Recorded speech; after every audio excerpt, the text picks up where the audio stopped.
Okay, so I'm going to shake things up with some metabolic management of stones. That's really a day-long course and a year-long fellowship. So we're just focusing on prescription medications used for stone disease. Good news is the guidelines haven't changed in over 11 years, but we are going to do an overview.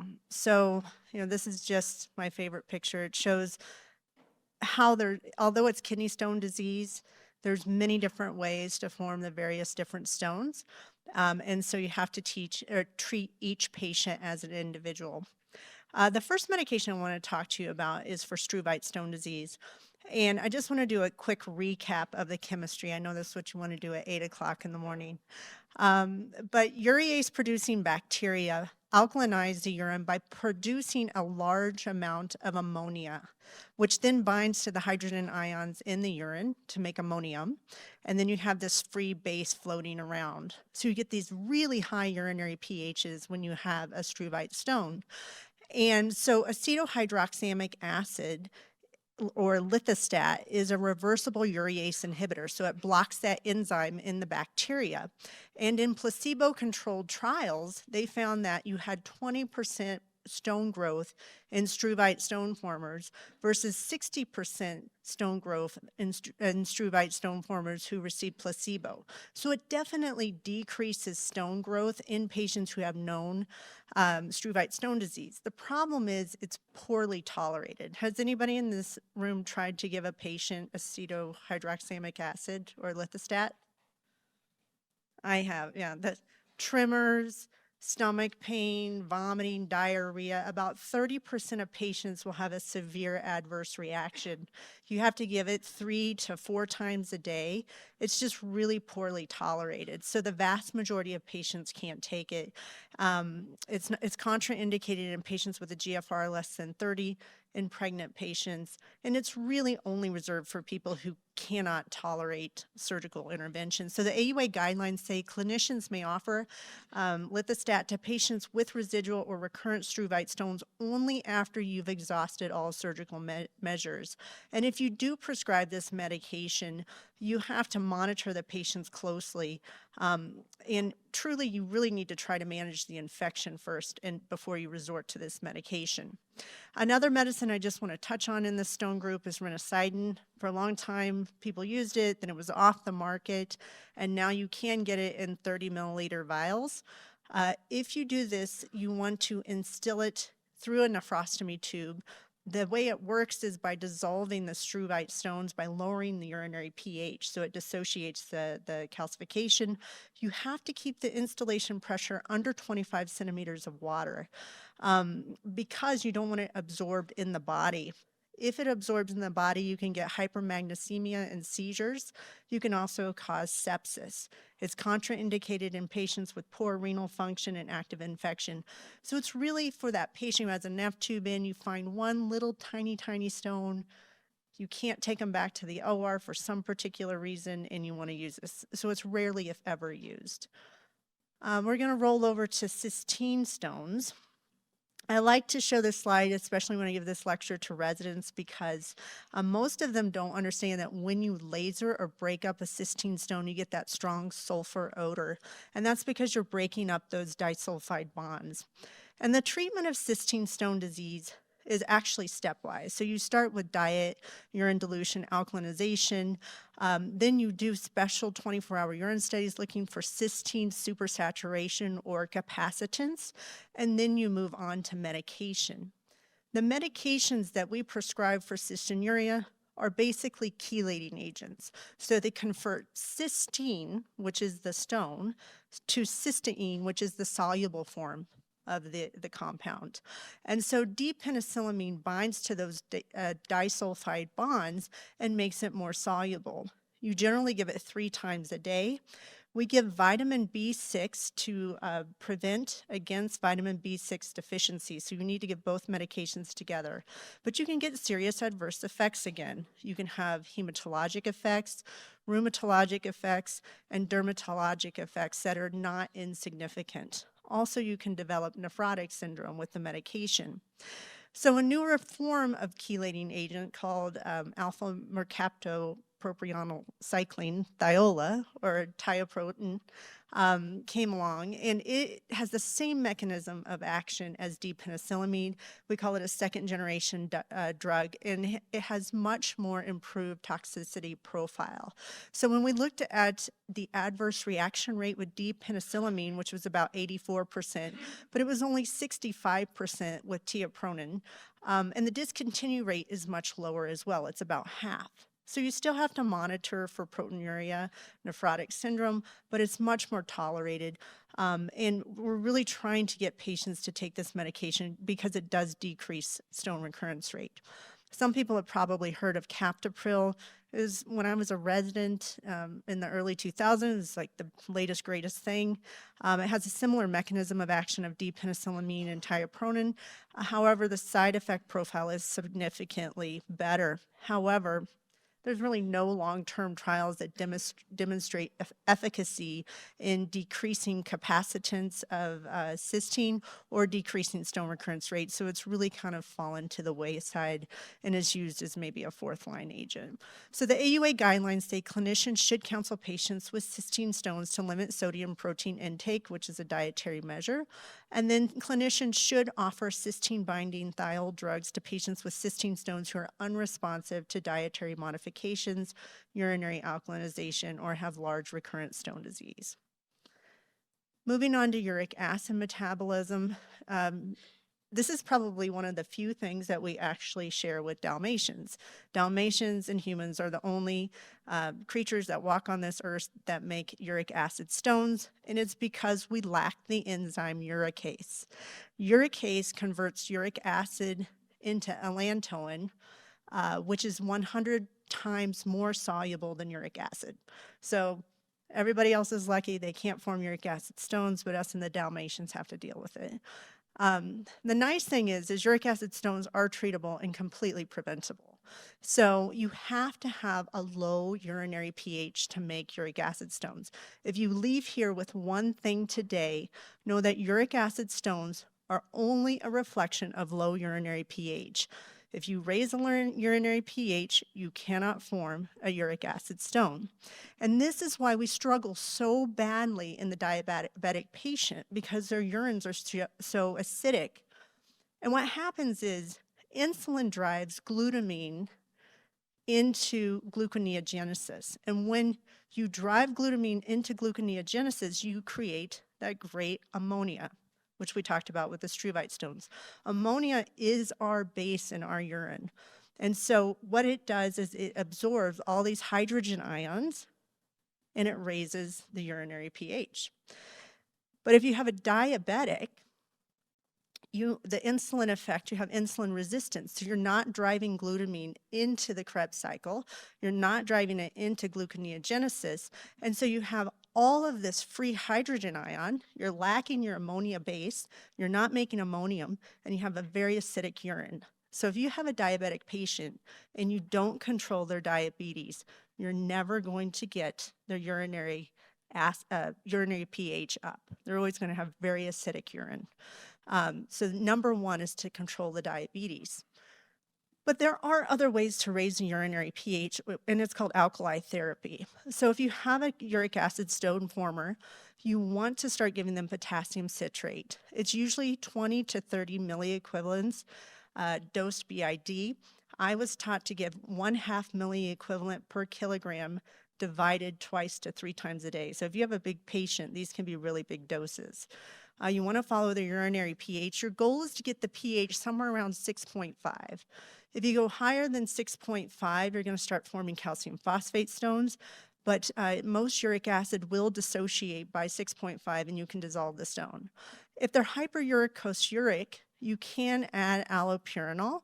It will decrease the uric acid, but for a different reason. It blocks the ability of xanthine oxidase to convert xanthine to uric acid. You do have risks with allopurinol.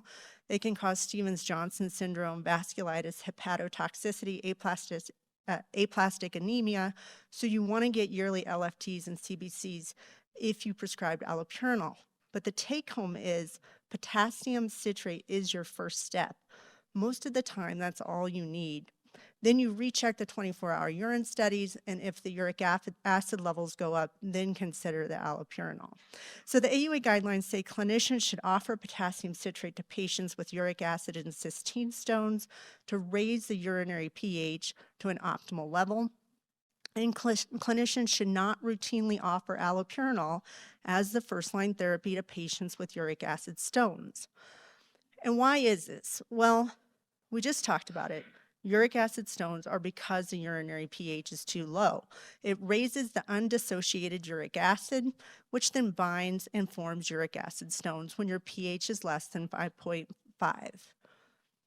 If your pH is over 5.5, but you have a lot of uric acid floating around, this is called dissociated uric acid, it binds to sodium, so you have sodium urate that's created. And this is a scaffold for calcium oxalate stone formation. So if you have a lot of uric acid around, but a normal urinary pH, you're actually at risk of forming calcium oxalate stones. And this is based on chemistry, but obviously there's been studies that have shown that if you give allopurinol to calcium oxalate stone formers who are hyperuricosuric, you will actually decrease their stone risk. So the AUA guidelines say clinicians should offer allopurinol to patients with recurrent calcium oxalate stones who have hyperuricosuria and normal urinary calcium. So it's definitely an underutilized medication for these patients. What about hypocitraturia? Well, we see extremely low levels of urinary citrate in patients who have RTA type 1. It's very hard to raise the citrate levels with potassium citrate alone, and I usually only treat hypocitraturia if it's the solitary abnormality.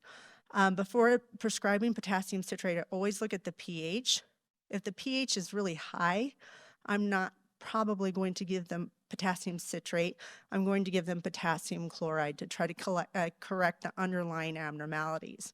So the causes of intracellular acidosis are acid overproduction. We see that with extreme exercise or diarrhea, acid underexcretion, that's like renal tubular acidosis. High sodium intake can do this.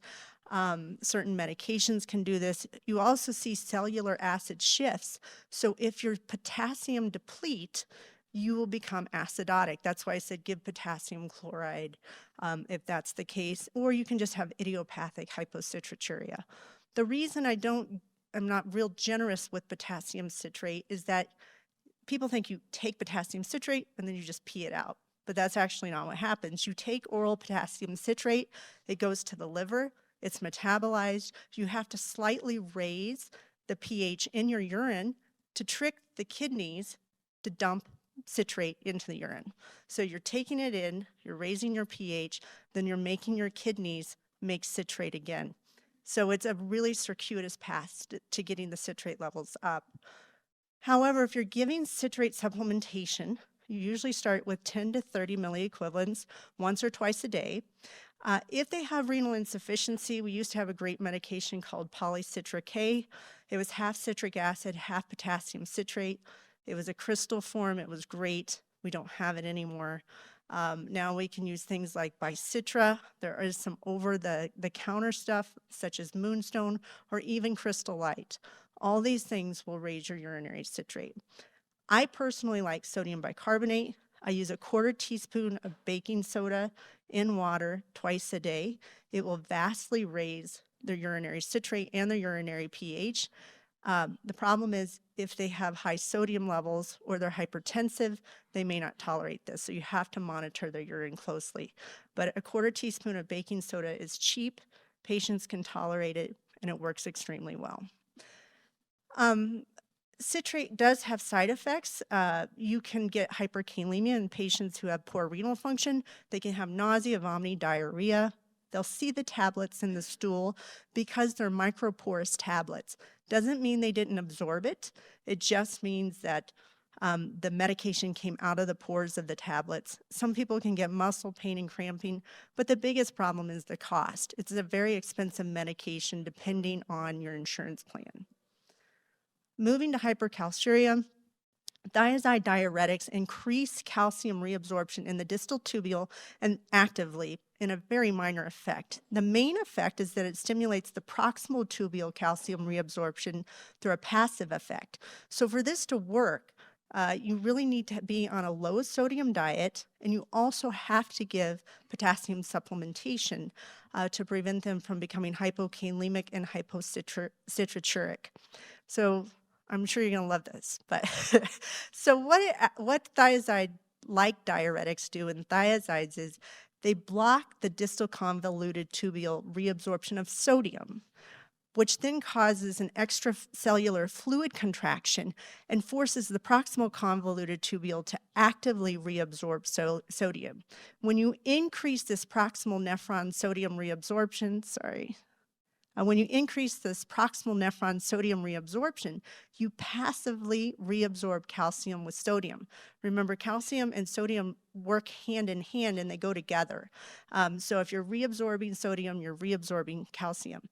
So if you have a high sodium diet, you can totally override the system. So if you have a patient who's taking in a lot of sodium and you put them on a thiazide-like diuretic, nothing's going to happen. They have to be on a low sodium diet. So we use it for absorptive hypercalciuria. We use it for renal hypercalciuria. The only time we don't use it if it's primary hyperparathyroidism, because you will make the situation work. You need to treat the primary hyperparathyroidism. So the AUA guidelines say clinicians should offer thiazide diuretics to patients with high or relatively high urine calcium and recurrent calcium stones, and clinicians should offer thiazide diuretics and or potassium citrate to patients with recurrent calcium stones and whom metabolic abnormalities are absent or who have been appropriately addressed and stone formation persists. So sometimes I will add a thiazide-like diuretic if I can't really find anything wrong, but the patient keeps making stones. It may be that when they're doing their 24-hour urine test, they're doing really well that day and we're missing it.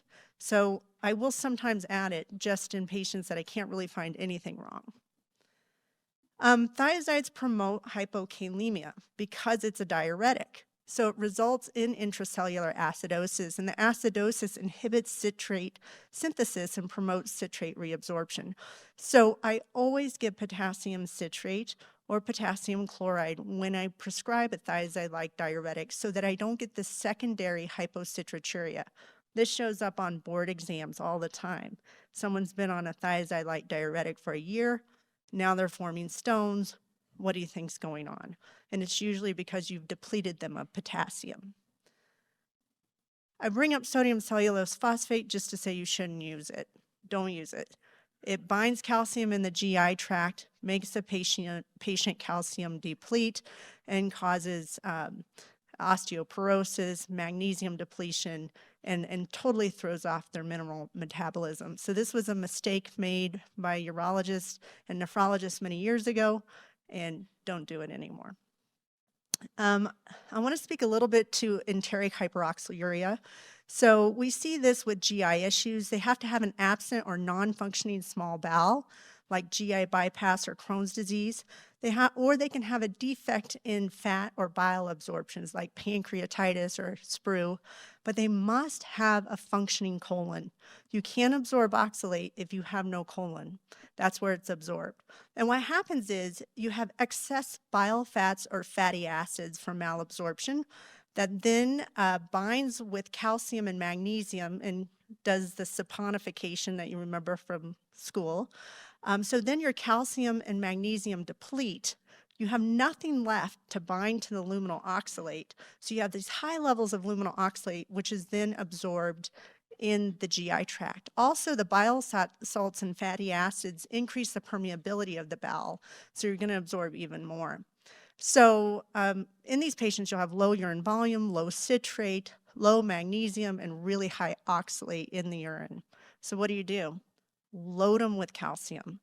Give them calcium citrate supplementation. This promotes enteric calcium oxalate formation, and they just poop it out.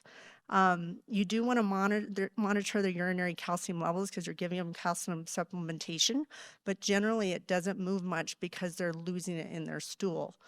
You can give cholestyramine if they're still having significant diarrhea, and you can give potassium citrate to correct the underlying acidosis, but calcium citrate is the key. So what you have happen is this excessive calcium will bind the oxalate and you will just get rid of it. There's nothing more that happens. It's very simple. And I tell them to take it with their food. So take a bite of food, take your Citracal, finish eating, and do it every time you eat. It's very effective. Um, a little word on calcium supplementation. Everybody's on calcium supplementation too. They're all on either over-the-counter or vitamin D. And I think it's necessary. It can cause hypercalciuria, but usually in the people that need it, you don't see that happen. So if they're going to take calcium supplementation, I recommend that they take Citracal because it does have that citrate component. We've really not seen significant changes in urinary supersaturation of calcium oxalate and calcium phosphate. But for my stone formers, I will check a 24-hour urine study after they initiated the medication. And if their urine calcium is elevated, then I give them a thiazide diuretic. That will just help drive that calcium into the bone. And it's the exact same thing with vitamin D. Don't take it away from the patient if they need it, but check their thiazide diuretic. Finally, I just want to end on the last new medication that's come out, and it's for primary hyperoxaluria. So very rare condition. It's because of a defect in the AGT enzyme. And in type 1, the coenzyme is B6. So if you supplement with B6 for certain primary hyperoxalurics, you will actually have a 50% normalization in their oxalate levels. But most people generally require a liver kidney transplant. And you can only go up to 2 grams a day on B6. Otherwise, you can get neurologic defects. But there's also a new medication called lumasiran, and it's for the B6 non-responders. So it targets messenger RNA of the glycolate oxidase, and it blocks the conversion of glycolate to glyoxylate, which decreases the oxalate production. It increases production of glycolate, but there's really no real side effect of that. So this medication is so fantastic. 86% of patients had normal or near normal oxalate levels after taking it. But it's only for PH1 patients. It's new. We don't know what the long-term effects are, but it's extremely promising for these patients who originally had nothing. So in conclusion, we covered so much. I'm sure you all remember it and you use it daily, but just some highlights. Thiol drugs can be beneficial in cystine patients, and you really need to try to get your patients on that medication. They don't like to take meds, but it's very helpful. Potassium citrate is beneficial for alkalinization. You want to make sure you check their renal function because you don't want to make them hyperkalemic. And you may need to add sodium bicarb if you can't push them up with that potassium citrate. Thiazides can decrease urinary calcium, but they need to be on a low sodium diet. And don't stop your patients' calcium supplementation if they're on it. Calcium supplementation for hyperoxaluric patients is really helpful, and I think it's underutilized. Thank you.